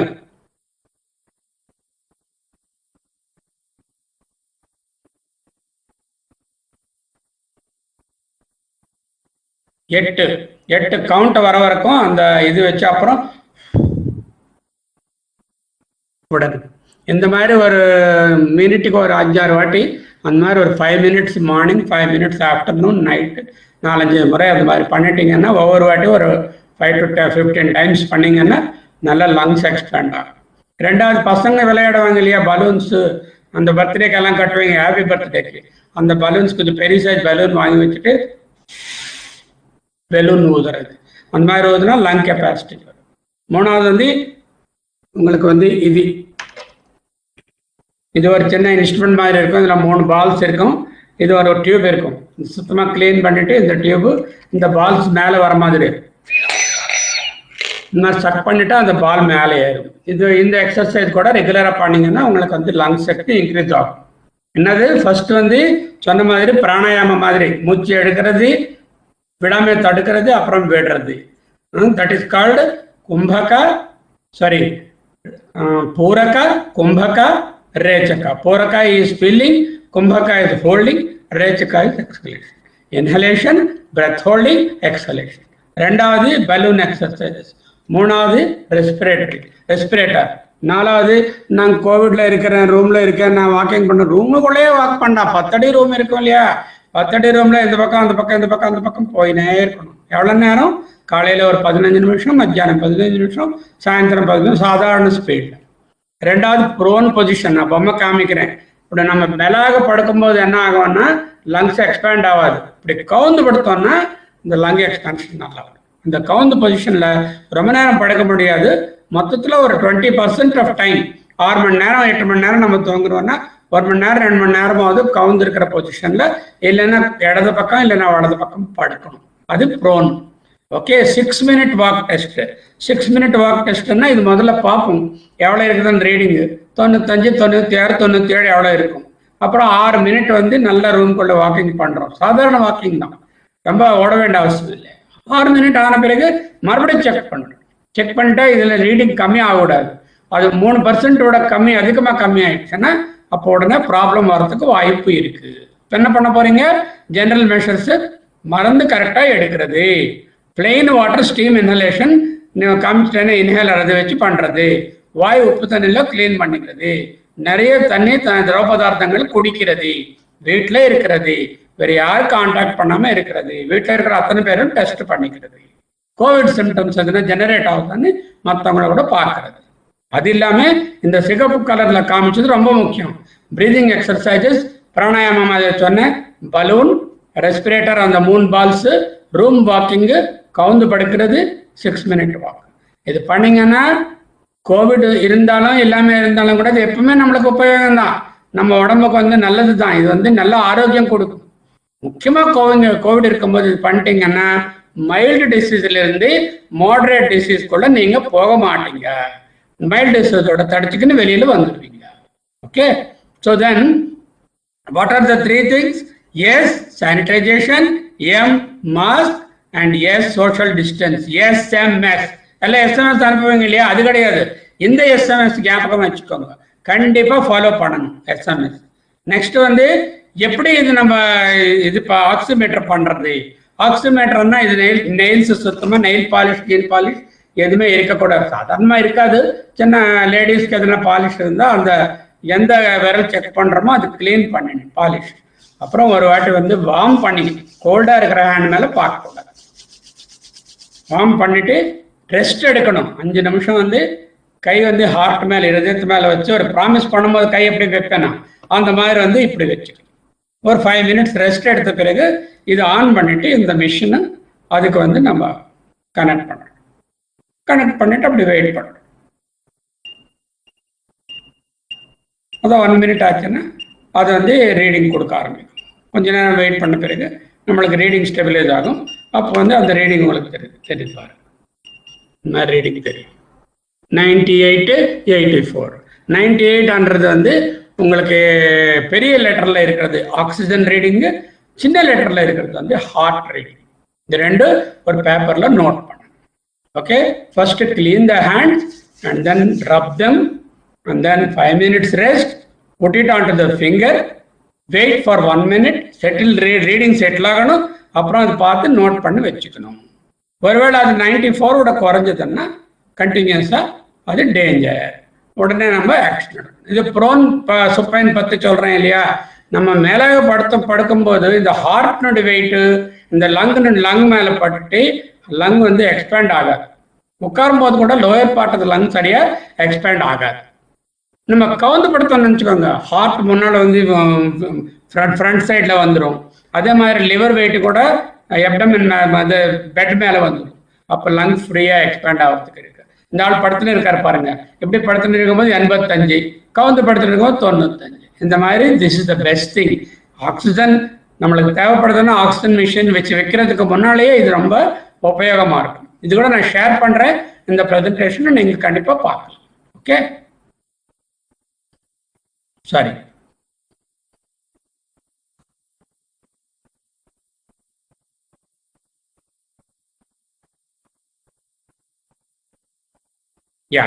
ப்ரோன் பொசிஷன் பற்றி கூட ஒரு பேம்ப்ளெட் அனுப்புகிறேன். ப்ரோனுக்கு கவுந்து படுத்து வைக்கும் போது இந்த மாதிரி இருக்கணும். செஸ்ட்டுக்குள்ள 2 பில்லோஸும், அந்த பாதத்தாண்ட வந்து ஒரு பில்லோ, தலைகையில் ஒரு பில்லோ, அப்புறம் வந்து 2 ஹேண்ட் வந்து ப்ராப்பராக ரெஸ்ட் பண்ணிட்டு கவுந்து வைக்கணும். எப்போ கவுந்து வைக்கக்கூடாது? பிரெக்னென்ட் லேடியானா கவுந்து வைக்கக்கூடாது. சாப்பிட்ட உடனே கவுந்து வைக்கக்கூடாது. கவுந்து படுத்த பிறகு ரொம்ப ரெஸ்ட்லெஸ் ஆகிட்டாங்கன்னு வச்சுக்கோங்க, ஒரு 1-2 minutesல திருப்பி நார்மலாக மாற்றும். எவ்வளோ நேரம் இருக்கணும்? மொத்தம் ஸ்லீப்பிங் டைமில் ஒரு 20% டைம் இந்த பொசிஷனில் இருந்தாங்கன்னா நல்லா உபயோகமாக இருக்கும். தெரிஞ்சுதா? கண்டிப்பாக செய்யுங்க. இது ஒரு சின்ன செட்டப் நம்ம வச்சுக்கலாம். இந்த மாதிரி ஐசோலேஷனுக்காக நம்மளுடைய இதில் அதில் இருக்க வேண்டிய medicines, Dolo, Limcee, tetrapacks, oximeter, oxygen concentrator, thermometer, BP, gloves எல்லாம் இங்கே எழுதி வச்சிருக்கிறேன். ப்ரீதிங் எக்ஸசைஸ் பற்றி கூட ஞாபகம் வச்சுக்கணும். ஒரு 2 பேருக்கு வந்து ஐசோலேட் பண்ணுறதுக்கு வேண்டிய இடம் தயார் பண்ணிட்டோம்னா அந்த கம்யூனிட்டியில் இருக்கிறவங்களுக்கு எதுனா தேவைப்பட்டால் உடனே யூஸ் பண்ணணும். புரிஞ்சுதா? நெக்ஸ்ட் வந்து என்னென்ன மருந்து யூஸ் பண்ணணும்? சாதாரணமாக வர கேள்வி. வைட்டமின் சி 2 வேளை 500 milligrams. B complex with zinc, Becosules Z, வேற எதனா பேர் கூட பரவாயில்ல. பி காம்ப்ளெக்ஸ் இருக்கணும், ஜெட் ஜிங்க் இருக்கணும். அந்த மாதிரி ஒரு நாளைக்கு 1. விட்டமின் சி 500 ஒரு நாளைக்கு 2 முறை. அப்புறம் பி காம்ப்ளெக்ஸ் வந்து ஒரு நாளைக்கு 1. அப்புறம் டோலோ டேப்லெட் வந்து காய்ச்சல் 100க்கு மேலே இருக்குதுன்னா, 100 மேலே இருக்குதுன்னா யூஸ் பண்ணணும். 100 கீழே இருந்தால் டோலோ யூஸ் பண்ண வேண்டியதில்லை. உடம்பு வலி ரொம்ப அதிகமாக இருந்தால் யூஸ் பண்ணலாம். ரொம்ப இருமல் சளி வருதுன்னா இந்த புடாமேட்டான்றது நம்ம ஒரு பவுடர் மாதிரி இல்லைன்னா MDI மாதிரி அந்த பம்ப் மாதிரி கூட யூஸ் பண்ணலாம். வாய் வாஷ் பண்ணிக்க வேண்டியிருக்கும். அப்புறம் மியூகோலைட்டன் லிக்விட் கிடைக்கும். அந்த லிக்விட் வந்து உள்ளே இருக்கிற சளி வந்து வெளியில் வரத்துக்கு வாய்ப்பு கொடுக்கும். காஃப் சப்ரசன்ட்ஸ், ஆனால் இருமல் தடுக்கிறதுக்கு மருந்து கொடுக்கக்கூடாது. இருமல் வந்து அது வெளியில் வரத்துக்கு தான் மருந்து சாப்பிடணும். இது இல்லாமல் ஐவர்மெக்டின் ஒரு மாத்திரை இருக்குது, டாக்டர் ப்ரிஸ்கிரைப் பண்ணுவாங்க. 3லேருந்து 5 நாள் வரைக்கும் சாப்பிடணும். இதை தவிர வேறு எந்த மருந்து, ஆன்டிபயோட்டிக்ஸு, இஜத்ரோமைசின் அதனை டாக்ஸியனி யார் சஜஸ்ட் பண்ண கூட எடுக்க வேண்டாம். அதே மாதிரி வைரஸ்க்கு இந்த மருந்து வேலை செய்யும், அந்த மருந்து வேலை செய்யும், இந்த ட்ராப்ஸ் கண்ணில் போட்டுக்கோங்க, மூக்கில் போட்டுக்கோங்க, இந்த பசரஸ் போட்டுக்கோங்க, அது எதுவும் பண்ண வேண்டாம். எதுவுமே அந்த மாதிரி எவிடன்ஸ் கிடையாது. அதே மாதிரி ஸ்டிராய்ட்ஸ் வந்து ஃபர்ஸ்ட் 5 days யூஸ் பண்ணக்கூடாது. அதே மாதிரி ஆன்டிகோயாகுலன்ட்ஸ்னு ஒரு டைப் ஆஃப் மெடிசன் இருக்கு, அது கூட ஃபர்ஸ்ட் 5 days யூஸ் பண்ணக்கூடாது. அப்புறம் டாக்டர் ப்ரிஸ்கிரிப்ஷன் மேலே தான் எந்த மருந்தாவது யூஸ் பண்ணணும். என்னென்ன நாம மானிட்டர் பண்ணணும்? SpO2 இப்போ காமிச்சிட்டேன் இல்லையா, இது SpO2னா இதில் நம்ம பார்க்கறது. ஹார்ட் ரேட்டும் இதில் தெரியும், ரெஸ்பிரேட்டரி ரேட் எத்தனை வாட்டி மினிட்டுக்கு நம்ம மூச்சு எடுக்கிறோன்றது, அதே மாதிரி மூச்சு வாங்குதான்றது பார்க்கறது. அப்புறம் எதனா செருப்பம்பருப்பாக பேசுறது, சரியா புரிஞ்சுக்காம பேசுறாங்கன்னா ஆல்டர்ட் சென்சுவல். இந்த மாதிரி இருக்கும்போது எப்போ எத்தனை வாட்டி பண்றேன், 6 ஹவர்ஸ்க்கு ஒரு வாட்டி கண்டிப்பாக பண்ணணும். ரெக்கார்டு வந்து எழுதி வச்சுக்கணும். ஸோ முக்கியமானது என்னன்னா early recognition வெரி இம்பார்ட்டன்ட். முதல்ல கண்டுபிடிச்சிட்டா, ஆரம்பத்திலேயே நம்ம இது நம்ம கண்டுபிடிச்சிட்டோம்னா நம்மளுக்கு எந்த விதமான ப்ராப்ளமும் வராமல் இருக்கும். ஓகே, இதில் என்னென்ன நம்ம பார்க்கணும்? முக்கியமாக SpO2 94 விட குறைஞ்சதா, இதில் 94 ரீடிங் கூட குறைஞ்சதுன்னா டேஞ்சர் வரத்துக்கு வாய்ப்பு இருக்கு. அதே மாதிரி மூச்சு எடுக்கிற லிமிட் வந்து 24 விட அதிகமாக இருக்கா, அதே மாதிரி 101 காய்ச்சல் அதிகமாக கண்டினியூஸாக இருக்குதா, ரெண்டாவது வந்து மூச்சு வாங்குதா, அப்புறம் பேசும்போது இல்லை நடக்கும்போது இல்லைன்னா ஒரு பேரை படிக்க சொன்னால் கூட கஷ்டப்படுறாங்க, மூச்சு வாங்குதுன்னா இது அலார்ம் சைன்ஸ், ஆனால் டேஞ்சர் சைன்ஸ்ன்னு தெரிஞ்சுக்கணும். இந்த மாதிரி சைன்ஸ் இருக்கும்போது மைல்டிலிருந்து மாடரேட் போகிறாங்கன்னு அர்த்தம். அப்போ வந்து ட்ரீட்மெண்ட் கொஞ்சம் அதிகமாக தேவைப்படும். ஓகே, அப்போ மைல்டு கேசஸ்க்கு என்ன பண்ணணும்னு சொல்லிட்டேன் இல்லையா. இப்போ நார்மலாக 5 நாள் ஆகிப்போச்சு, நார்மலாக இருக்காங்க, மாடரேட் ஆகலை, செகண்ட் வீக்கில் என்ன கொடுக்க போகிறோம்? அந்த vitamin C, B complex continue பண்ணுறோம், டோலோ தேவைப்பட்டா யூஸ் பண்ணுறோம், நிறைய தண்ணி குடிக்கிறது, fruits, vegetables, rest, breathing exercises, balloon, respirometer இப்போ காமிச்சிட்டேன், அது ரூம் வாக்கிங்கு, ப்ரோன் பொசிஷன், அதெல்லாம் கண்டினியூ ஆகும் 2வது வாரத்தில் கூட. ஸோ முக்கியமானது breathing exercise, balloon, respirator, room walking, prone position and 6 நிமிஷம் வந்து வாக்கிங் டெஸ்ட், நடந்து பார்க்குற டெஸ்ட். இது இல்லாமல் ஒவ்வொரு வாட்டி அது மாடரேட் டிசீஸ் ஆயிடுச்சுன்னு நினச்சிக்கோங்க, அப்போ டாக்டர்ஸ் வந்து சில மெடிசின்ஸ் ப்ரிஸ்கிரைப் பண்ணுவாங்க, இலிக்விசனி, மெட்ராலனி, அது அவங்க ப்ரிஸ்கிரிப்ஷன் பிரகாரமாக ஒரு 5 நாள் 4 நாள் குறிப்பிட்ட நாள் தான் யூஸ் பண்ணணும், அதிகமாக யூஸ் பண்ணக்கூடாது. இதில் ஸ்டிராய்டுன்னு ஒரு மருந்து இருக்கும், அது தேவைப்பட்ட போது கண்டிப்பாக யூஸ் பண்ணணும், தேவையில்லாமல் யூஸ் பண்ணக்கூடாது. தேவை இருக்கும் போது யூஸ் பண்ணாமல் இருந்தால் நோய் அதிகமாகிடும். அதனால வந்து கண்டிப்பாக நம்ம வீட்டில் ஒரு இடத்துல ஒரு தீ வந்ததுன்னு நினச்சிக்கோங்க, என்ன பண்ண போகிறோம், நம்ம உடனே அது இது பண்ணுறதுக்கு வேண்டிய தண்ணி அடிக்க போகிறோம். அந்த நேரத்தில் பக்கத்தில் அக்கம் பக்கம் இருக்கிற பொருள் மேலே கூட தண்ணி செதுரும், ஆனால் அதை பற்றி கவலைப்பட மாட்டோம். முதல்ல ஃபயர் வந்து கம்மியாகிறது இம்பார்ட்டன்ட். அதே மாதிரி உடம்புக்குள்ள இந்த சைட்டோகைன் ஸ்டார் பண்ணி அதிகமாக இன்ஃபெக்ஷனுடைய ப்ராப்ளம் இருக்கும்போது அந்த கெமிக்கல்ஸ் ஃபயர் மாதிரி இருக்கும்போது அது கம்மியாகிறதுக்கு ஸ்டெராய்டு கொடுக்கும்போது டாக்டர்ஸ் தான் கொடுக்கணும். எந்த அளவில் கொடுத்தாங்க, எத்தனை நாள் கொடுத்தாங்க, அதே அளவில் தான் நீங்கள் யூஸ் பண்ணணும். அது அளவு மாரி யூஸ் பண்ணவே கூடாது, அவங்க சொல்றதுக்கு முன்னாடியே முதல் நாள்லேருந்து யூஸ் பண்ணக்கூடாது. புரிஞ்சுதா? நெக்ஸ்ட் என்னென்ன டெஸ்ட் பண்ணணும்? டெஸ்ட்டுகள் கூட டாக்டர்ஸ் ப்ரிஸ்கிரிப்ஷன் இல்லாமல் நீங்களே போய் கை நீட்டுட்டு ஐயா எனக்கு ஒரு டெஸ்ட் பண்ணுங்கன்னு கேட்கக்கூடாது. கோவிட் டெஸ்ட் கேட்கலாம், இந்த மூக்கில் செய்ய வேண்டியது. ஆனால் பிளட் டெஸ்ட் மட்டும் டாக்டர் ப்ரிஸ்கிரிப்ஷன் இருக்கணும். பிளட் கவுண்ட்ஸும் சிஆர்பின்னு ஒரு பொருள், டி டைமர்ன்றது உடம்புல வந்து ரத்தம் கட்டி போகுதான்னு தெரியும். அதே மாதிரி லிவர் எப்படி ஃபங்க்ஷன் பண்ணுறது, அது கிட்னி ஃபங்க்ஷன் டெஸ்ட். இன்டர்லூக்கின்னு சொல்லுவாங்க, IL-6 அது முக்கியமான மார்க்கர். இது நம்ம ஊரில் சாதாரணமாக கிடைக்கும் எல்லா லேபில். நம்ம டாக்டர் ப்ரிஸ்கிரிப்ஷன் பிரகாரமாக இந்த டெஸ்ட்டுகள் பண்ணிட்டு ரிப்போர்ட் கொடுத்துட்டு அவங்க வந்து ட்ரீட்மெண்ட் அட்ஜஸ்ட் பண்ணுவாங்க. புரிஞ்சுதா? நெக்ஸ்ட் வந்து HRCT ஸ்கேன் எடுக்கணுமா? ஸ்கேன் ஃபர்ஸ்ட் 5 days யூஸ்வலாக தேவை வராது. அது பிறகு சிம்டம்ஸ் அதிகமாக இருக்குதுன்னா, மைல்ட்லேருந்து மாடரேட் போகுதுன்னா ஒரு சீட்டு எடுத்து பார்க்கறது நியாயம்தான். அந்த சீட்டில் இருக்கிற ஸ்கோர் வந்து 25க்கு 8, 25க்கு 15, 25க்கு 17 அந்த மாதிரி வரும். அது வந்து 8 விட கம்மியாக இருந்தால் பரவாயில்ல, 25க்கு 8லேருந்து 14 வரைக்கும் மாடரேட் டிசீஸ். 25க்கு 16 விட அதிகமாக இருக்குதுன்னா அது வந்து 16/25 விட இருக்குதுன்னா சிவியர் டிசீஸ்ன்னு அர்த்தம். அந்த டாக்டர்ஸ் அது பிரகாரமாக அட்வைஸ் பண்ணணும். ஓகே, நெக்ஸ்ட் வேற என்ன? வீட்டில் இருக்கும்போது போர் அடிக்கும் இல்லையா, இன்டோர் கேம்ஸு, பசங்க கூட விளையாடுறது, கிராண்ட் சில்ட்ரன் இருந்தால் மருமகன் அது பேரன் இருப்பான், பேத்தி இருப்பான் கூட விளையாடுறது, relaxation exercises, yoga, meditation, aerobic exercises, prayer. முக்கியமாக செய்ய வேண்டியது, எந்த கடவுள் நம்ம நம்பினா அவங்களுக்கே ப்ரே பண்ணலாம், ஒன்றும் தப்பு இல்லை. எல்லா ரிலிஜனும் ஒன்று தான், வித்தியாசம் ஒன்றும் கிடையாது. நம்ம கூப்பிட்ற பேர் தான் வேறு, ஆனால் ஆன்சர் பண்ணுற அங்கே கடவுள் மட்டும் ஒருத்தர் தான் இருப்பார். அதே மாதிரி கிரியேட்டிவ் ஆக்டிவிட்டிஸ், எதுனா சின்ன சின்ன பசில்ஸ், இல்லைன்னா சின்ன கேம்ஸு. அதே மாதிரி பாசிட்டிவ் திங்கிங், அவங்க இறந்துட்டாங்க, இவங்க இறந்துட்டாங்க, அவங்களுக்கு ஆக்சிஜன் இல்லை, இவங்களுக்கு இன்னொரு மருந்து கிடைக்கல, அவங்க இந்த மாதிரி ஆயிட்டாங்க, இந்த மாதிரி நெகட்டிவ் நியூஸ் வச்சுக்காம பாசிட்டிவாக திங்க் பண்ணுறது. அப்புறம் மற்றவங்களை கூட பாசிட்டிவாக கான்ஃபிடன்ஸ் கொடுக்கறது, நல்ல புஸ்தகங்கள் படிக்கிறது. இதுதான் சான்ஸு நல்லா படிக்கிறதுக்கு. இதனால வீட்டில் உட்கார போகிறோம் ஒரு 1 month 2 months, கண்டிப்பாக நம்ம வந்து டைம் யூஸ் பண்ணிக்கலாம். நல்ல சாஃப்ட் மியூசிக், உங்களுக்கு என்ன மியூசிக் பிடிக்குதோ அது கேட்கறது. அதே மாதிரி ஆன்லைன் லேர்னிங் கோர்சஸ் எதானே இருந்தால் கண்டிப்பாக யூஸ் பண்ணிக்கலாம். வீடு தான் எல்லாத்தோட நம்மளுக்கு சேஃபஸ்ட்டு. வீடு விட்டு வெளியில், இது முன்னா வெளியில் போகணும்னு இருக்கும், இப்போ வீட்டில் இருந்து தான் சேஃப்டி. அதே மாதிரி வீட்டில் இருந்து கூட நல்ல விஷயங்கள் நிறைய விதமாக செய்யலாம், இது ஒன்றும் பிரச்சனை இல்லை. அதே மாதிரி கோவிட் வந்து எந்த மாதிரி மனிதனுக்கு வரும், இவங்களுக்கு வராது, இந்த ஜாதிக்கு வரும், இந்த மதத்துக்கு வரும், இந்த ஆணுக்கு வரும், பெண்ணுக்கு வரும், அந்த மாதிரி கிடையாது. கோவிட் முன்னால எல்லாரும் ஒன்று தான். அதனால ரொம்ப கேர்ஃபுல்லாக இருக்கணும். இருக்கிறவங்க இல்லாதவங்க, ஆண் பெண்ணு, எந்த மதம் ஜாதி எது இருந்தாலும் கோவிட் ஒன்று தான், கோவிட் ப்ரிகாஷன். ஓகே, நம்மளை வந்து நம்மளுடைய லக்ஸரிஸ் எல்லாமே எவ்வளோ இருக்க முடியும்னு இப்போ நம்ம ப்ரூவ் ஆயிடுச்சு இந்த லாக்டவுனால. அதே மாதிரி லக்ஸரியஸ் லைஃப் இல்லாமல் வேஸ்ட்ஃபுல் ட்ராவல், அனாவசியமான ஒரு இடத்துல இருந்து ஒரு இடத்துக்கு எங்கே போகலாம் அங்கே போகலாம், இது சுற்றலான்னு இல்லாமல் ஒழுங்காக இருக்க வேண்டாம். முக்கியமாக சிவிலைஸ்டு பிஹேவியர், நான் எப்படி இரும்புறது, இது வச்சு எப்படி கை வாஷ் பண்ணிக்கிறது, எப்படி தூரமாக இருக்கிறது, ஒருத்தர் மேலே ஒருத்தர் பிடிச்சிட்டு இது பண்ண வேண்டிய அவசியம் இல்லை. நம்மளுக்கு இருக்கே வணக்கம் என்றதா தான் பெஸ்ட்டு. ஷேக் ஹேண்டு, ஹக்கிங்கு, கிஸ்ஸிங்கு, லவ்விங்கு, இதெல்லாம் நம்மளுடைய இது கிடையாது. அதெல்லாம் பெட்ரூமில் ப்ரைவேட்டாக செய்ய வேண்டிய வேலை.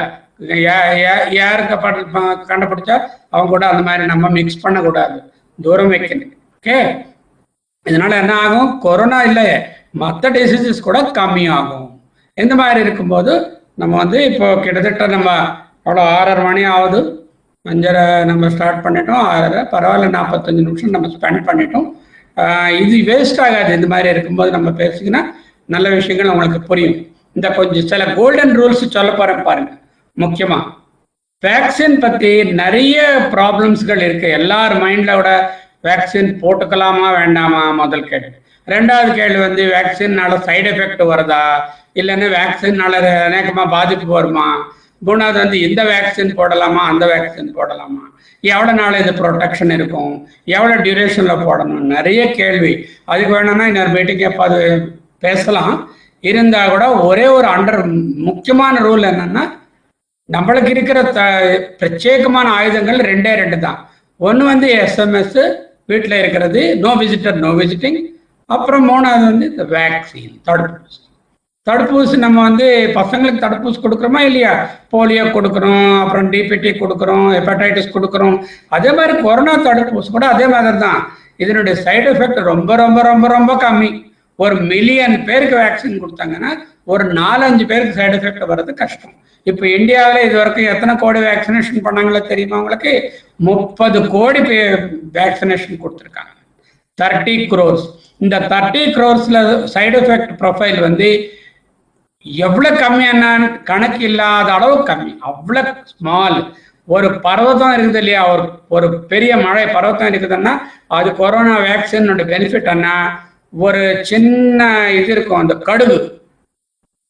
கடுகுனுடைய ஒரு சின்ன பார்ட்டிகள் இருக்கும், அதுதான் ஒரு சைடு எஃபெக்ட், அவ்வளோ கம்மி. அது எல்லாருக்கும் வராது ஸ்கூல்ல, அதனால பத்தி யோசனையே பண்ண வேண்டாம். ரெண்டாவது வந்து கோவேக்சின் போட்டுமா கோவிஷீல்டு போட்டுமா பிரச்சனையே இல்லை, ரெண்டும் ஈக்குவலி எஃபெக்டிவ். இப்போ நம்ம பார்த்தோம் இந்த ஒரு 1.5 மாசத்துல யார் வேக்சின் எடுத்திருக்காங்களோ அவங்களுக்கு ஒன்றும் நோய் வரல. ரெண்டாவது வந்து ஒருவேளை வந்தால் கூட மைல்டு டிசீஸோட நின்று போச்சு. அது மாடரேட் ஆகிட்டு சாக போகிற நிலைமை இருக்கும், போகிறது ரொம்ப ரொம்ப கம்மி. அந்த மாதிரி எதனா 1-2 ஆயிடுச்சுன்னா காரணம் அவங்க உடம்புல இருக்கிற நோய்கள், அவங்கள வந்து வேக்சின் எப்படி ப்ராப்பராக போட்டுக்கிறாங்களா இல்லையா, இது மேலே டிபெண்ட் ஆகும். அதனால வந்து வேக்சின் கண்டிப்பாக ப்ரிவெண்ட் பண்ணுறது நோய் வராமல் ப்ரிவென்ட் பண்ணும். ரெண்டாவது வந்தால் கூட ஒருவேளை ஒரு 10%க்கு நோய் வரலாம். 90% வேக்சின் எஃபெக்டிவ், 10%க்கு பிரேக் த்ரூ இன்ஃபெக்ஷன் அனுவாங்க. ஆனால் வேக்சின் போட்டுக்கினாலும் நோய் வருது. அந்த மாதிரி வர 10% வரும்போது கூட மைல்டாக தான் இருக்கும். மாடரேட்டு, சிவியர், டேஞ்சரஸோ ஆகாது. அப்போ நான் என்ன பண்ண போகிறேன், கண்டிப்பாக நாளைக்கு என்ன வேக்சின் கிடைக்குதோ தேடி கண்டுபிடிச்சி, ஒரு முக்கியமான பொருள் ஆகார பதார்த்தம் நம்மளுக்கு ஆகிப்போச்சுன்னா எப்படி தேடிட்டு உடனே வாங்குறோம், அதே மாதிரி இந்த வேக்சின் போயிட்டு போட்டுக்கணும். இந்த பயம் விட்டுடுங்க. எல்லாரும், நீங்கள் மட்டும் இல்லை, உங்கள் குடும்பத்தில் இருக்கிறவங்க எல்லாரும் போட்டுக்கணும். இல்லைன்னா ஒருத்தருக்கு வந்ததுன்னா மற்றவருக்கு ஒட்டும் இல்லையா, அதனால எல்லாரும் வேக்சின் போட்டுக்கணும். ரெண்டாவது கோல்டன் ரூல் என்னன்னா எஸ்எம்எஸ். எஸ்ன்னா சானிடைசேஷன். நிறைய நேரம் சொல்லிவிட்டேன் எப்படி பண்ணணுன்றது.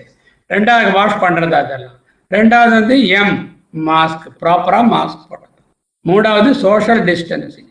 இப்போ பாருங்க, நம்ம வந்து ஒரு வில்லேஜில் போயிட்டோம்னா பழைய காலத்தில் எப்படி இருக்கும், ஒரு ஆள் இப்படி இருப்பார், ரெண்டாவது ஆளை வந்து ஒரு 3 அடி 3 கஜம் தூரத்தில் தான் நின்று பேசுவாங்க. கிட்டையா வந்து ஒட்டி பேசுகிறது இப்போதான் நம்ம புதுசாக கற்றுக்கணும். அது தேவையில்லை. அந்த 2 கஜம் இல்லைன்னா 3 கஜம் தூரத்தில் வைக்கிறது. 2 கஜம் எப்படி தெரியும், இந்த கை இப்படி 2 பக்கம் நீட்டினா இந்த பக்கம் ஆள், இந்த பக்கம் ஆள் நம்மளுக்கு டச் ஆகக்கூடாது. அது 6 ஃபீட் டிஸ்டன்ஸ். நல்லா கை 2 ஸ்ட்ரெச் பண்ணிட்டோம்னா அந்த கடைசியில் இந்த கடைசியில் யாருக்கும் தொடர மாதிரி இருக்கக்கூடாது. அது வந்து சோஷியல் டிஸ்டன்சிங்.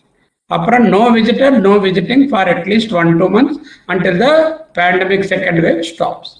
அப்போ அதுக்கப்புறம் என்ன, நம்மளுக்கு வந்து சின்ன ஆரோக்கியத்தில் சின்ன சேஞ்ச் இருந்தாலே உடனே இது கொரோனா ஆகலாமான்னு ஒரு பயம் இருக்கக்கூடாது, சஸ்பிஷன் இருக்கணும். இருந்து உடனே டெஸ்ட் பண்ணணும். ஐயோ எல்லாத்துக்கும் கொரோனாவான்னு பயந்தக்கூடாது. அதே நேரத்தில் சிம்டம் இருக்கும்போது டெஸ்ட் பண்ணாமல் 3 நாள் 4 நாளாக இது வந்து எலுமிச்சு பழம் ஜுரம், இல்லைன்னா இது நான் முருங்கைக்காய் சாப்பிட்டேன் அதனால கோல்டு, இந்த மாதிரி நினைக்கக்கூடாது. ஏசியில் படுத்திருக்கிறேன், இல்லைன்னா வேற ஏதோ காரணம் எனக்கு எலர்ஜி இருக்குது, அந்த எலர்ஜினால தான் இந்த கோல்டு, அந்த மாதிரி நினைக்கக்கூடாது. சின்ன சிம்டம் இருந்தாலே உடனே டெஸ்ட் பண்ணுங்க. High index of suspicion. Test பண்ணுறது இல்லை, டெஸ்ட் ஆள் வர வரைக்கும் வேற ரூமில் போய் மூடிக்கும். Early isolation. அதனால மற்றவங்களுக்கு பரவாயில்லை. ஸோ டெஸ்டிங் முன்னால் செய்ய வேண்டியது ஐசோலேஷன், மாஸ்கிங். N95 மாஸ்க் போட்டு தனி ரூமில் போகிறது, டெஸ்ட் ஆர்டர் பண்ணுறது, டெஸ்ட் ரிப்போர்ட் பிரகாரமாக நடவடிக்கை எடுக்குது. அப்புறம் ஒருவேளை நோய் கன்ஃபார்ம் ஆகிடுச்சுன்னா முதல் நாள்லேருந்து ஒவ்வொரு 6 மணி நேரத்துக்கு ஒரு வாட்டி நம்ம சொன்ன மாதிரி இந்த SpO2 பார்க்கறது. இதில் ஹார்ட் ரேட் கூட தெரியும், ரெஸ்பிரேட்டரி ரேட்டு, மூச்சு வாங்குறது இருக்கா, ஜுரம் காய்ச்சல் வந்து 101 மேலே வருதான்றது பார்த்துக்கிட்டே இருக்கணும். இந்த மாதிரி பண்ணீங்கன்னா மைல்டு டிசீஸ்லேருந்து மாடரேட்டுக்கு போக மாட்டீங்க. மாடரேட்டுக்கு போகலைன்னா ஹாஸ்பிட்டல் போக வேண்டிய அவசியம் இல்லை, ஆக்சிஜனும் தேவையில்லை, டியூப் வைக்கிற பாதையும் இருக்காது, உடம்பு வந்து ஆரோக்கியமாக இருக்கும், அந்த டேஞ்சர் அவுட்கம் தான் வராது. Another thing is, doctor steroid use பண்ணுங்கன்னா அவர் ப்ரிஸ்கிரைப் பண்ணாமல் ஸ்டெராய்டு தொடக்கூடாது. ப்ரிஸ்கிரைப் பண்ண பிறகு போட்டுக்காம இருக்கக்கூடாது. ஐயோ ஸ்டெராய்டா, நான் ஸ்டெராய்டு போட்டுக்க மாட்டேன், ஸ்டெராய்டு போட்டால் ரொம்ப டேஞ்சர் ஆகணும். நீங்கள் ஸ்டெராய்டு தான் மறந்து எப்போ மாடரேட் டிசீஸில் கண்டிப்பாக அதுக்கு வந்து நம்ம ஸ்டெராய்டு வந்து கண்டிப்பாக யூஸ் பண்ணணும். ஆனால் குறிப்பிட்ட அளவில் குறிப்பிட்ட நாள் அவங்க வந்து டாக்டர்ஸ் எப்படி கொடுத்துருக்காங்களோ அது பிரகாரமாக தான் யூஸ் பண்ணணும். அப்புறம் சர்க்கரை இருக்கிறவங்களுக்கு என்ன ஆகும்னா, இந்த நோயினால பேங்க்ரியாஸில் இருக்கிற இன்சுலின் செக்ரேஷன் கம்மி ஆகும், அதனால சுகர் லெவல்ஸ் வேரி ஆகும். ரெண்டாவது வந்து அதிகமாக இது சாப்பிட்டுவாங்க இல்லையா, சக்தி வரணும்னு சொல்லி, அதனால கூட சுகர் சேரும். மூணாவது வந்து இந்த ஸ்டெராய்டு கொடுக்குறோம் இல்லையா, ஸ்டெராய்டுனால கூட சுகர் ஏறும். இந்த 3 காரணத்தினால சுகர் இன்க்ரீஸ் ஆகும். அது அந்த மாதிரி இன்க்ரீஸ் ஆகிறது கண்டிப்பாக ஆகும் சுகர் பேஷண்ட்ஸ். இல்லைன்னா இது ஒன்றும் சுகர் இல்லாதவங்களுக்கு இப்போ சுகர் தெரிஞ்சு வரலாம், புது கேசஸ் வரலாம். இதுக்காக நியூ ஆன்சர் டயபெட்டிஸ். அப்போட எதுவுமே பயப்பட வேண்டியதில்லை. 3 வேளை சுகர் மானிட்டர் பண்ணுறது, அதுக்கு மாத்திரையோ இல்லைன்னா இன்சுலின் இன்ஜெக்ஷனோ போட்டுக்கணும். இன்சுலின் டாக்டர் சைட் போய் எனக்கு இன்சுலின் வேணாம் சொல்லக்கூடாது. இன்சுலின் நிரந்தரமாக வாழ்க்கையை ஃபுல்லாக போட்டுக்க சொல்ல மாட்டாங்க. அந்த 1 வாரம் 10 days அந்த சுகர் குறையிற வரைக்கும் இன்சுலின் கொடுத்துட்டு சுகர் குறைச்சிட்டாங்க, அதுக்கப்புறம் மாத்திரைக்கு போயிடலாம், பழைய மாத்திரைக்கு. அதனால இன்சுலின் வந்து தடுக்கக்கூடாது, தவிர்க்கும் போது கண்டிப்பாக யூஸ் பண்ணணும். மோஸ்ட் இம்பார்ட்டன்ட் வந்து ஒரு 2 வாரம் 3 வாரம் கோவிட் தாண்டிட்டு வந்த பிறகு சில பேருக்கு வந்து கோவிட் போஸ்ட் கோவிட் மேனிஃபெஸ்டேஷன்ஸ், அப்படின்னா லேட் மேனிஃபெஸ்டேஷன்ஸ், லேட்டாக வர நோய்கள் வரும். அதில் வந்து இந்த பிளாக் ஃபங்கஸ் மியூகார்ன்னு கூட சொல்லுவாங்க. அதோட வரதுக்கு வாய்ப்பு இருக்கு. எல்லாருக்கும் வராது. அது ஓன்லி வந்து அந்த மாதிரி டயபெட்டிஸ் இருக்கிறவங்களுக்கு, அதிகமாக ஸ்டெராய்டு யூஸ் பண்றவங்களுக்கு, ஐசியூல இருக்கிறவங்களுக்கு கொஞ்சம் கேர்ஃபுல்லா இருக்க வேண்டியது. அதை பத்தி பயந்துட்டு இப்போ ட்ரீட்மெண்ட் ஸ்டாப் பண்ணுங்க. மோஸ்ட் இம்பார்ட்டன்ட் SPREAD ஸ்ப்ரெட், இந்த தப்பு மிஸ்டேக் இருக்கு. Spread awareness and action plan. இப்போ நீங்க என்னென்ன இந்த ஒரு மணி நேரமா கத்துக்கிட்டீங்களோ அது எல்லாருக்கும் தெரிஞ்சவங்களுக்கு வந்து நீங்க சொல்லணும் கரெக்டா உங்களுடைய இதுல. இல்லைன்னா இந்த ப்ரெசன்டேஷன் வீடியோ இருக்கும், இந்த பிபிடி இருக்கும், இதை அவங்களுக்கு ஷேர் பண்ணிட்டீங்கன்னா அவங்க கூட பார்ப்பாங்க. இந்த ஆக்ஷன் பிளான் இதுல கொடுக்கறது கண்டிப்பா யூஸ் பண்ணணும். Not fear. அதுக்காக பயம்ன்றது என்ற வார்த்தையே இல்லை. பயத்தினால எதுவுமே சாதிக்க முடியாது இல்லையா? பயம் இருந்தா என்ன பண்ண முடியும்? நான் பயப்படுறேன், பயப்பட்ட நோய் போயிடுமா? நீங்க பயப்படுறீங்க, நோய் குறையுமா? பயத்தினால எதுவுமே ஆகாது. அதனால நான் என்ன பண்ணணும்னா, செய்ய வேண்டியது கண்டிப்பா அந்தந்த நேரத்துக்கு குறிப்பிட்ட ட்ரீட்மெண்ட்டு, குறிப்பிட்ட டைரக்ஷன் கைட்லைன் என்ன கொடுத்துருக்கோமோ அது கண்டிப்பா யூஸ் பண்ணணும். அதே மாதிரி அவங்க செத்து போயிட்டாங்க, இவங்க செத்து போயிட்டாங்க, அது அந்த ஆக்சிஜன் கிடையாது, இவங்களுக்கு வந்து கிரிமேஷன் கிரவுண்ட்ல இந்த மாதிரி ஆயிடுச்சு, இந்த மாதிரி நியூஸ்கள் எதுவுமே ஸ்ப்ரெட் பண்ண வேண்டாம். எதுக்குமே முக்கியமா யாருக்கும் சொல்ல வேண்டாம். இதுல வாட்ஸ்அப்ல வர மெசேஜஸ், இந்த டிவியில இருக்கிற நியூஸ்கள், கொரோனா பத்தி எதுவுமே பார்க்க வேண்டாம். அதே மாதிரி யூடியூப்ல நிறைய யாருக்கு வேணாலும் அவங்க இந்த காலத்துல ஒரு யூடியூப் வந்து வீடியோ தயார் பண்ணிட்டு போஸ்ட் பண்ணிடலாம். அதுல உண்மை எவ்வளோ, அதுல பொய் எவ்வளோ யாருக்குமே தெரியாது. அதனால இது முன்ன ஒரு CEO சொன்ன மாதிரி டாக்டர்கள் எதனா சொன்னாங்கன்னா அந்த முக்கியமான இன்ஸ்டியூட்ல இருந்து வந்த டாக்ஸ் கேட்கலாம். இல்லைன்னா நீங்க அந்த வெப்சைட்ஸ் நான் கொடுத்துருக்குறேன், அங்கே போய் பார்த்துக்கலாம். அது தவிர வேற எதுவுமே பொய் நியூஸ், பொய் வார்த்தைகள் ஸ்ப்ரெட் பண்ண வேண்டாம், ரூமர் ஸ்ப்ரெட் பண்ண வேண்டாம். இதனால நம்மளுக்கு தான் ஆபத்து, அது கேட்கறவங்களுக்கு கூட ஆபத்து வரும். தயவு பண்ணி கொரோனா மேல ஜோக்ஸ் அடிக்க வேண்டாம். Corona is not a joking matter. புரிஞ்சுதா? கொரோனா ஜோக்ஸ் கண்டிப்பா ஃபார்வர்ட் பண்ண வேண்டாம். இதோட நான் நிறுத்தலாம்னு பார்க்குறேன். மேலே எதுனா கொஸ்டின்ஸ் இருந்தால் பார்க்கலாம். ஸோ நான் the 7 sacred steps, சப்தபதி, 7 அடி. நம்ம கல்யாணத்தில் செய்யறது இல்லையா 7 அடி. If you don't catch me, I don't catch you. Corona say, நீ என் பின்னால் வந்தால் நான் உங்களை பிடிக்கிறேன், நீ பின்னால் வரலன்னா நான் உங்க பக்கம் வரேன். ஸோ அது பக்கம் நம்ம போகாமல் இருக்கணும். Test, trace and treat. No visitor, no visiting. Recovery is the rule. 100 பேருக்கு வந்தோம்னா 95 பேர் ரெக்கவர் ஆகிட்டு தான் வராங்க. 98.8 வரைக்கும் ரெக்கவர் ஆகிட்டாங்க. மற்ற டோட்டல் ஃபெட்டாலிட்டிஸ் எவ்வளோ?